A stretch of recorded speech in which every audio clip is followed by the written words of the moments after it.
Welcome to Influential Entrepreneurs, bringing you interviews with elite business leaders and experts, sharing tips and strategies for elevating your business to the next level. Here's your host, Mike Saunders. Hello and welcome to this episode of Influential Entrepreneurs. This is Mike Saunders, the Authority Positioning Coach. Today we have back with us Jeff Brummett, who's a financial advisor with Greenline Financial Services, and we'll be talking about silent retirement killers. Jeff, welcome back to the program. Oh, it's good to be back, Mike. This is always a lot of fun. Thank you. You're welcome. And, I always think, wow, you've got such a way of bringing up a topic and going, silent retirement killers. I don't want anything to kill my retirement, and certainly not the silent kind, because you don't know about them. Like previously we had mentioned the word subtle. Subtle and silent are scary words. So get us launched into this conversation about retirement killers, because I know that a lot of people think, oh, I want to retire at this age and my money needs to last this many years, and I would need to make sure that that's going to happen. Well, all of a sudden we have been taking better care of ourselves, and the healthcare system is a little bit better. So maybe those numbers we've been told in years past, decades past, have now expanded out. So what are some of those hidden X factors out there people need to know about to make sure the money does not run out? Yeah, absolutely. Well, let's start with the one that you just hit, longevity, right? I mean, There are two sides of longevity. Everybody wants to live longer, and we're doing that for sure today. And for the most part, we've enjoyed a much higher quality of life as we've aged through retirement. I mean, you think about the number of people today who are well into their 80s and are still on the golf course. Yeah, my wife and I, we earlier this year, we went on a European cruise, and I was just blown away by the number of people who were, in their late 70s or early mid 80s, who were hiking up, treks with us and just having the time of their life. So we are living longer, and, we're learning how to do it with better health as a result. But living longer brings challenges from a financial standpoint. When you think about it, I mean, when I was a kid, my grandparents, I had my grandfather on my mom's side. He died in his late 70s. He was 78. And I remember at his funeral, the minister, the pastor, in the eulogies that were given and everything, talked about how he had lived a long, full life, because he made it into his late 70s. Now, in that era, most of his friends were already, they didn't make it. And that he graduated high school with. I'm not saying that people didn't live, because I, on the other side of that fence, I had grandparents who lived in their 90s, but that was truly an exception for their age and their generation, right? It's not that it didn't happen, but it was the exception. But I remember my grandfather dying at age 78, and that was a ripe old age for that day. Look, if you die at 78 today, people are wanting to know, did you get hit by a car or something? Because that what happened? Yeah, that's not what happens today. We expect, I think most people, expect to live into their 80s. I have a father who's retired down in Florida, and he turned 81 this year. And this guy, he's still playing golf, and he's the president of his homeowners association, and it's a pretty large homeowner association down there. And he's on another board with a conglomerate of homeowners associations that live within a certain region. And I swear, I go down there, the guy works harder and more hours than if he had a full-time job. And he's loving life, sharp mentally, gets around, he's, putting all over the place. But that's just the way it is today. So think about the possibility that as we retire, let's say in our 60s today, many of us are going to live into our 90s. That's a 30-year retirement. We used to talk about working for 30 years and retiring. Well, now some of us may actually be in retirement doggone near as long or longer than we were actually had our working careers. That's a long time to live in retirement on fixed incomes. So that risk, that in and of itself is a silent, risk that multiplies our peril during retirement. Because it's an unknown. Yeah. Yeah, right. Look, it's easy for me. People come in all the time saying, "Hey, I want one of the things I need you to help me with is an income plan for retirement." So let's sit down and do that, and we do. It's a big part of what we do, income planning, right? And I kind of laugh. I'll always say, "Well, you can make this real easy on me. All I need to know is the day you're going to die." Yep. And it makes I'll just back into the numbers and we'll make sure that you have plenty of money. The problem and they is look at you like you've got 4 heads. Like, what? Right. It's like, you're not serious, are you? But so what's the backside of that? Backside of that is, do you want to plan for dying, or would you rather have a plan for living? And if we're going to do a plan for living, then we have to acknowledge, hey, we don't know how long it's going to be. So we need to plan for a long haul, right? We need to plan for living, and that's the plan that gives you, the most sleep at night and the least stress along the way. I do not want a plan that says I got to die by this day or I'm out of money. That doesn't work for me. So longevity is one of those unknowns and risks. What are some of the other retirement killers that people don't typically think about? Yeah. So when you look at silent retirement killers, longevity certainly is one of those things, but there are other silent retirement killers too, and they all, at the end of the day, Mike, they all revolve around a single principle, and that principle is negative numbers. So when we get through to the point where we're now retired, the negative numbers, and by negative, I don't care whether it's a market loss, market pullback, whether it's a tax increase. A lot of people, they don't, nobody likes tax increases, regardless of what they say politically on the outside.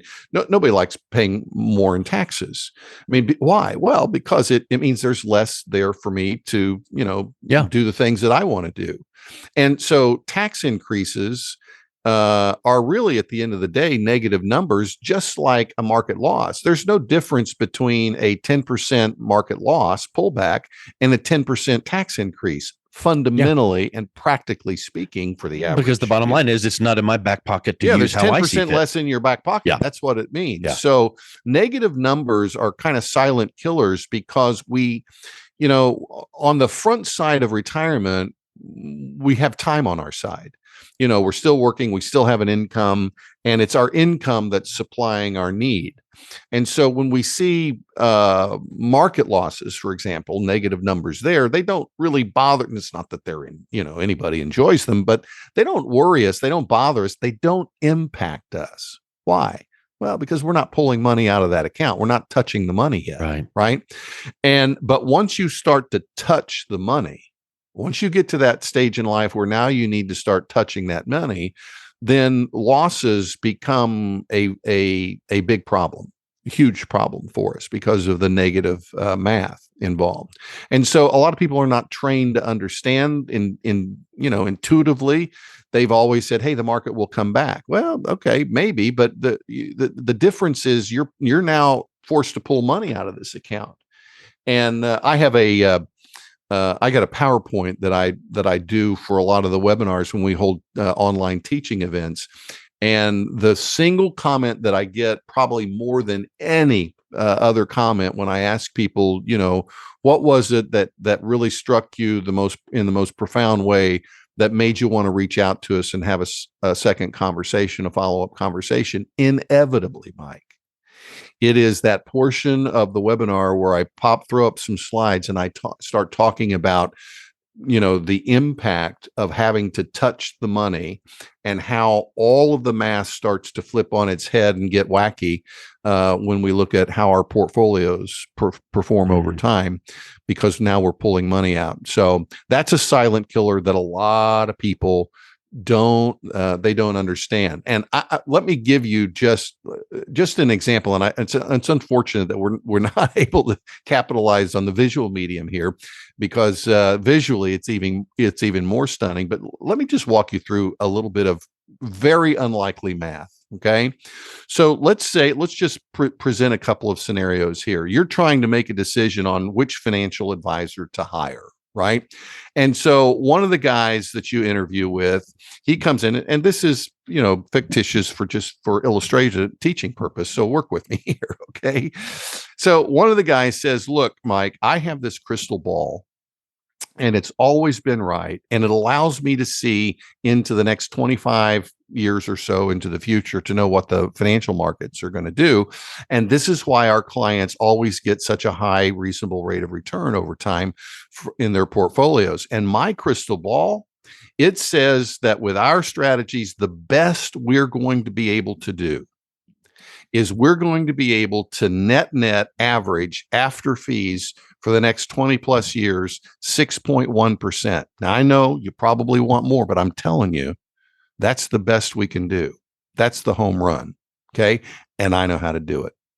And I will guarantee you, at the end of the day, 20 years down the road, you will have earned that 6.1%. Now, you take that with a grain of salt, you go into the next guy, and the next guy says, well, I don't I don't have a crystal ball, but here's what I can do. Because of our strategies and the way they work and the way they're structured, I know that I'm going to be able to get you somewhere in the 4 to maybe 5%. So let's say 4.9%. I think that's probably what we're looking at top for you. Okay, just being honest. But I know we can do this. Well, if you're going to pick an advisor, which one are you going to pick, Mike? Well, you would obviously go with the one with the higher number. Sure, because he was going to deliver a 20%. I mean, if you do the math, 6.1 versus 4.9, well, 4.9 is 20% less in terms of average, rate of return over that 20 plus year period. So yeah, you go with the guy who's going to give you 20% more, right? So I throw these two slides up and I show the real life example of what the S&P 500 actually returned over a 23-year period from the year 2000 to the end of 2022, right? And these are with dividends, reinvested, right? Anybody can check the math. And then I just follow the 4% rule. I put $1 million in the account. We start with $40,000 withdrawals following that 4% age-old 4% rule. And we index to a cost of inflation. And in our case, we think inflation is going to be a little bit higher than what it's been for the last 30 or 40 years moving forward. So we do a 4% cost of living adjustment to the income. So we're just following the 4% rule, right? Mm-hmm. And the income that remember, we started with $1 million in this case. If we averaged the S&P 500, which beats 80% of all managed money, it's the tool that we measure financial advisors because most of them can't par that course, right? So if we beat 80% of all the managed money out there, here's how much income we would have been able to take out of that account following the 4% rule: $947,223. We didn't even get to pull the $1 million that we handed our advisor at the beginning.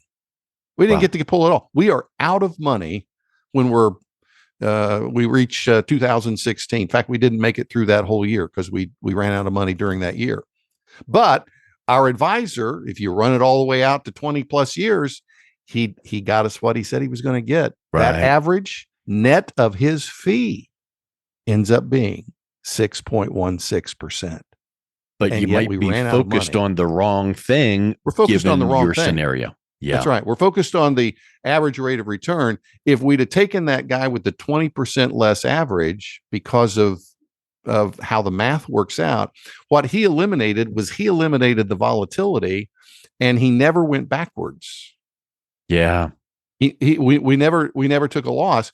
And so in his case, at the end of when we ran out of money in 2016 with our first advisor experience, we were broke. We still had over $700,000 in the account. And by the end of 2022, we had taken a cumulative withdrawal of 1.4 million in income withdrawals, which is 400,000 more than we started with, and still had almost 400,000 left in the account. Because the 4.9 advisor needed to continue saying, but Asterisk, let me explain what that means. We are going to be careful of this, and we're going to be preserving that. We're going to have safety and security, and we're going to make sure that volatility is leveled out. And that's where that big difference is leakage out of the accounts. Yeah, so you asked the secret silent killers. One of the secret silent killers is people not understanding how to measure total return once they have to start touching the money. Total return is very simple when we're growing our accounts. It's all about the growth, right? Yeah. And it's easy, right? But once we start having to touch the money, total return, the formula by which we measure total return changes, because now it has to include income plus growth. See, it's not just about growth anymore. It's well, Jeff, you were a business growth. owner for a long time, and I watch Shark Tank religiously every single episode. Isn't it very similar to the entrepreneur that says, I did $1 million last year in revenue, and they throw a party? But then when you ask the other question, oh, what was your profit? Oh, well, we lost 400,000. So it doesn't matter the top line. You got to factor those expenses in and go, oh, but. So same with what you just said, the rate of return of X, that sounds all fine and dandy until you go, what about this and this and this and this number and this fee? Now your actual net return is only boom. Yeah, that's we're talking about just growth, top line revenue. Yeah. You know, there aren't any expenses there. That's wonderful and that's easy. But if you've got expenses, and in our case, metaphorically, we're talking about expenses now in terms of income, you've got to consider how much income am I going to be able to pull out of this, and then also what kind of growth am I going to have after the income. It's the income plus growth formula that equals total return. And in the example that I just kind of walked you through, even though the average annual rate of return was 20% less, we ended up having a total return with income plus growth left in the account of $1.8 million with that 20% less performance compared to just the income, because we had no growth, we ran out of money at 900,000. So it was almost double from a nominal standpoint, is almost double the income and growth scenario. So that's the first. You got to understand total return equals income plus growth when you're in retirement and touching the money. The second big secret silent killer are fees. Management fees. That's some leakage right there. Yeah. We're so used to paying those. I mean, you pay fees on every. I hate fees, paying them personally. I remember. I'm old enough to remember days where banks didn't have fees on anything. I could go put my money in the bank, and they were privileged to have my money, and they actually paid me a fee to keep it. Right now, you got banks charging you a fee to store your money so that they can turn around and loan it back to you. But we see it everywhere, like even our power bill, our cell phone bill. You look at, it's 14 lines. It's not just your and invoice. 11 of the 14 lines are fees, not taxes. Yep. Yeah, right. And I'm getting ready to take a flight tomorrow, and you can't look at, the price is X and compare airlines, because one airline charges a fee for this and that and seats and baggage and luggage. And so fees is a big deal, and it kind of lumps into that negative number phrase that you used. And it makes me think about, you really can't do much about market loss or taxes, because as humans and as individuals, we can't do anything about that, but we can do something about fees when we know about them, because we can make sure our money is with an advisor in an account that has as little as possible. So that's a huge piece. Yeah, fees are a big kill. In fact, they're probably the number one killer. Silent killer. If you talk about an X factor, if you said, hey, if you could just give one big time X factor that can very secretly, silently destroy your retirement, I would tell you the most secret, subtle factor are fees, because you're so used to paying them, and you really don't understand how that negative number year in and year out can make a difference in your overall account balance and how long that money lasts. In fact, we'll piggyback on the story that we started. If I took that account with the 4.9%, and by the way, in our little calculator where we show this on our webinars, we show the management fees, and on that particular account, they had the same. Both advisors charged a 1.5% management fee, which is, it's pretty common, pretty standard, almost, considered the national average right now, right, for independent managed type money. And so that 4.9 included that 1.9% or 1.5% fee every year. Okay. If all I did was take that fee away, okay, backed it out and said, we're not going to charge you a fee, same exact, returns, terms of annual, rates of returns each individual year. What happens is you put that back, that, when you add 4.9 to the 1.5, do the math, you get 6.4, right? 4.9 plus 1.5 equals 6.4. And 6.4 was actually higher than the 6.14 that the S&P actually did over that same period of time. 80% of managed money didn't beat that. So by just eliminating the fee on a lower performing asset, over time, can substantially, and here's where the math gets just, you scratch your head and you say that can't be right. But here's the impact on it, Mike. If you eliminated that 1.5% fee on that portion of your portfolio, your total return increased from 1.8 to $2.5 million. That 1.5% fee literally cost you over $700,000 during because that of 20-some year. That's right. It is a silent killer. And this is one of the reasons why we have this conversation with our clients all the time. Say, look, part of our goal and part of the secret sauce to our success is we're going to look for strategies that can lower the overall fee structure in your portfolio, because we actually understand how that math can silently, secretly destroy you in your retirement. And as a result, I think right now, if you looked at our average portfolio fee structure across our entire client base, for the people who we're right for, that fee structure ends up being somewhere between 40 basis points. And for those who don't know what a basis point is, so real simple, 1% fee, that's 100 basis points. So you're looking at a 0.4% fee up to maybe a top end of 0.7 or maybe 0.8. But you're looking at substantially lower fees, which is going to just make a huge difference. All things being equal, it would make a huge difference, obviously, because you're keeping more of your money. But fees are a secret silent killer for sure. Absolutely. Unbelievable. And who would have thought that? 1%, 1.5. Oh, you would have almost that's nothing. Ignored it. Yeah. If you were stealing 1% from me every right. year, I would never know that you were stealing. No, it makes a big difference.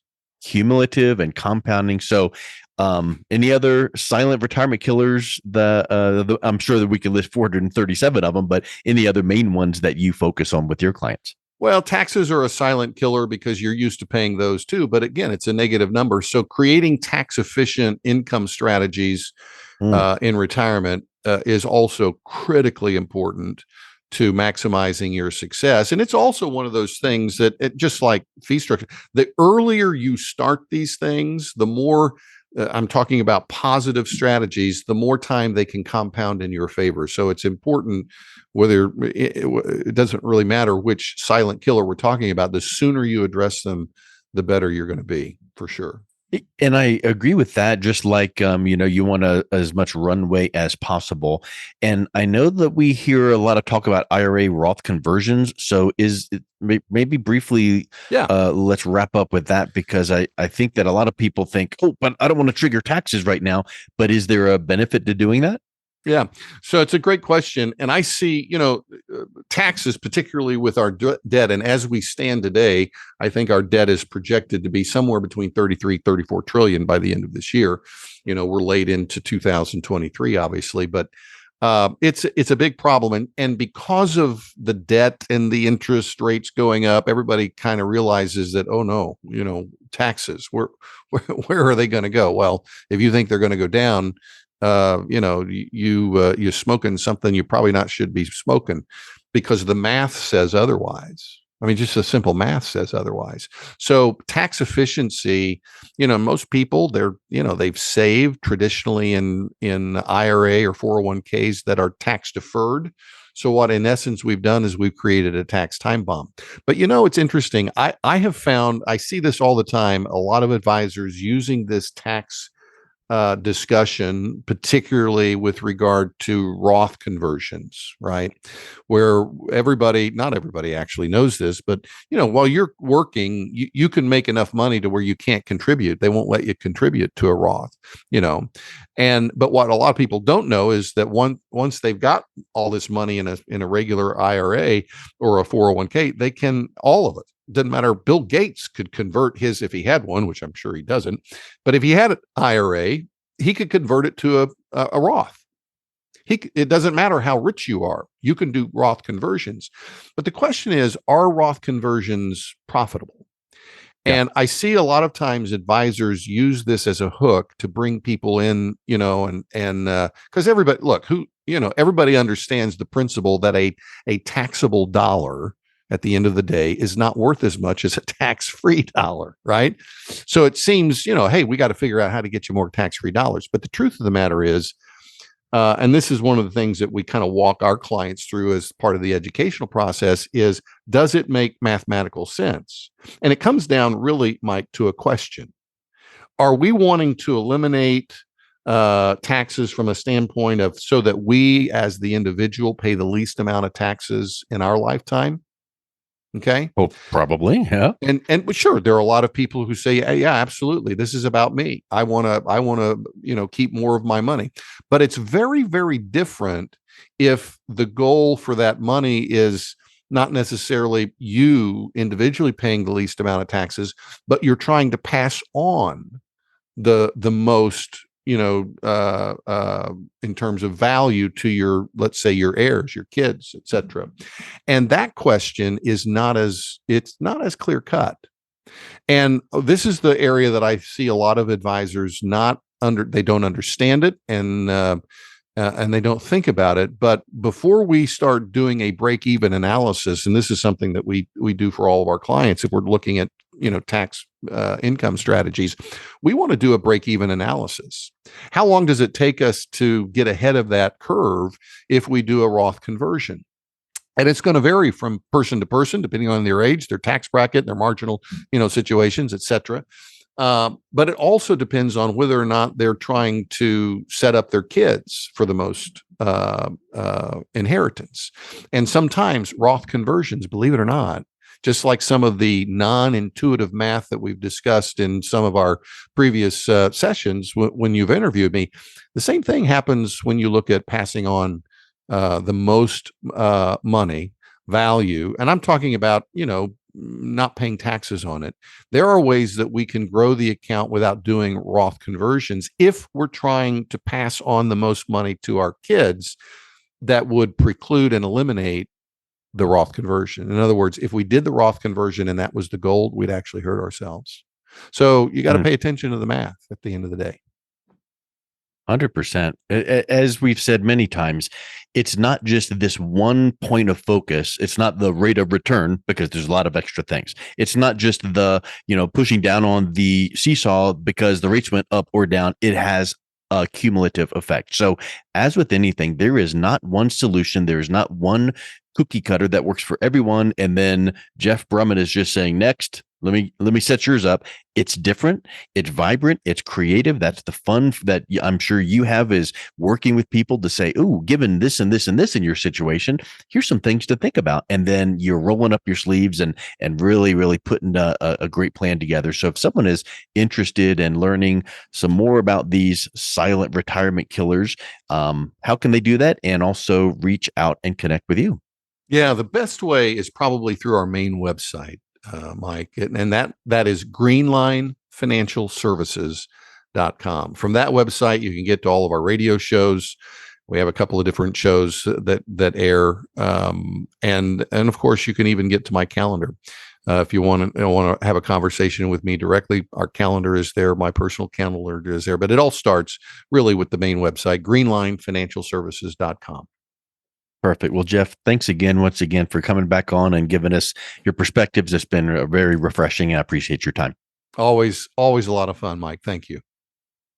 You've been listening to Influential Entrepreneurs with Mike Saunders. To learn more about the resources mentioned on today's show or listen to past episodes, visit www.influentialentrepreneurssradio.com.